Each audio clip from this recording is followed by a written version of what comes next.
আপনারা প্রত্যেক বছর এই দিনে সমবেত হন সেই শহীদদের, যাদের বামফ্রন্টের হামলাদেরা নিষ্ঠুরভাবে নির্মমভাবে খুঁচিয়ে খুঁচিয়ে হত্যা করেছিল, সেই শহীদদের প্রতি শ্রদ্ধার্ঘ জানাই এবং তাদের আত্মার শান্তি কামনা করি। উপরওয়ালা তাদের জন্য, যারা মুসলিম ধর্মে বিশ্বাসী তাদের জন্য জান্নাতবাসী করেন এবং যারা হিন্দু ধর্মে বিশ্বাসী তারা যেন স্বর্গ লাভ করেন, এই কামনা করি। আজকের মঞ্চে উপবিষ্ট আছেন সেই শহীদ পরিবারের সদস্যরা, তাদের সকলকে নত মস্তকে প্রণাম জানাই। কারণ আপনাদের ত্যাগ তিতিক্ষার কথা যতটাই বলবো ততটাই কম বলা হবে। আপনাদের জন্যই, আপনাদের ত্যাগের জন্যই এই বাংলার বুকে প্রত্যেকটি প্রান্তে মানুষ, হিন্দু মুসলমান শিখ খ্রিস্টান ইসাই আজ স্বাধীনতা পেয়েছে, আজ বাক স্বাধীনতা পেয়েছি। আমরা কথা বলতে পারছি।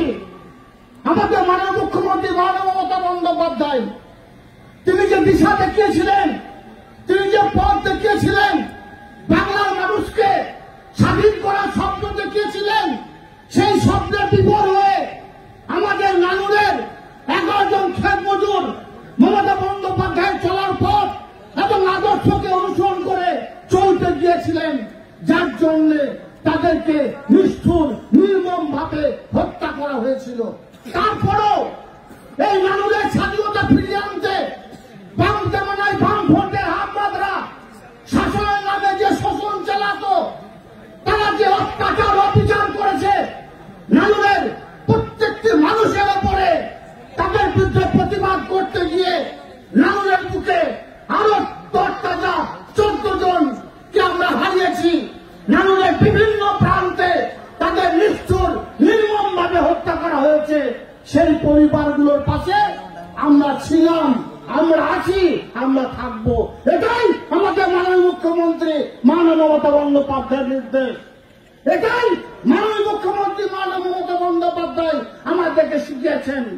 তিনি বলেছিলেন, যারা শহীদ হয়েছে, যাদের রক্ত পিচ্ছিল পথ অতিক্রম করে আমরা এখানে এসেছি, তাদের ভুলে গেলে চলবে না। তাই নানুরের বুকে যে 11 জন ক্ষেত মজুরকে নিষ্ঠুর নির্মমভাবে হত্যা করা হয়েছিল, মমতা বন্দ্যোপাধ্যায় সেই পরিবারগুলোর অন্য সংস্থানের ব্যবস্থা করেছেন। এবং তারপরে যে 14 জন নিহত হয়েছে, যাদেরকে নানুরের বিভিন্ন প্রান্তে নিষ্ঠুর নির্মমভাবে হত্যা করা হয়েছে, সেই পরিবারগুলোর কর্মসংস্থানের ব্যবস্থা অনেকটাই আমরা করতে পেরেছি। বাকি যেগুলো আছে সেগুলো আগামী দিনে করে দেব। মমতা বন্দ্যোপাধ্যায়কে আমরা লিখিতভাবে জানিয়েছি। আমরা জানেন, মমতা বন্দ্যোপাধ্যায় বলেছিল বাংলার মানুষের স্বাধীনতা ফিরিয়ে আনবো। মমতা বন্দ্যোপাধ্যায় বলেছিল পিছিয়ে পড়া বাংলাকে এগিয়ে নিয়ে যাব। আপনারা জানেন, নানুরের মানুষের ঘুম ভাঙত বোমার আওয়াজে সেই নানুরকে সুস্থ শান্ত অবস্থায় মমতা বন্দ্যোপাধ্যায় ফিরিয়ে দিয়েছেন। উন্নয়নের মাধ্যমে 94টি প্রকল্প বাস্তবায়িত করে তিনি মানুষের মনের মণিকোঠায় পৌঁছে গেছেন। শিক্ষা, স্বাস্থ্য, কর্মসংস্থান, সুশাসন, বাসস্থান প্রত্যেকটি ক্ষেত্রে অভাবনীয় পরিবর্তন ঘটিয়েছেন।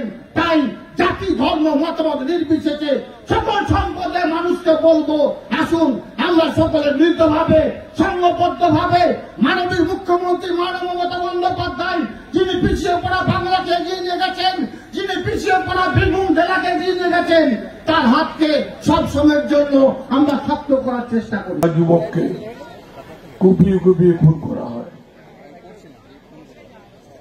এবং এছাড়াও প্রায় আরো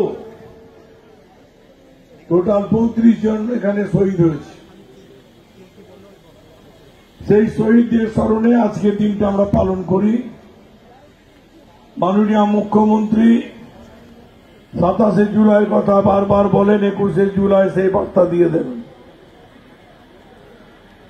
এবং এই শহীদ দিবসে যে মানুষগুলোকে আমরা পাই সেই দুইজন মানুষ হচ্ছে আমাদের রাজ্যের, আমাদের সকলের প্রিয় মানুষ, বীরভূমের মাটির সঙ্গে যার আত্মিক সম্পর্ক, সুখে দুঃখে বীরভূমের মানুষের পাশে থাকেন, সেই মানুষটা হচ্ছে ফিরহাদ হাকিম, আমাদের ববিদা।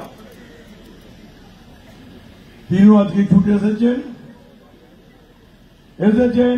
আর এক ব্যক্তি যার কথা না বললে ভুল হবে।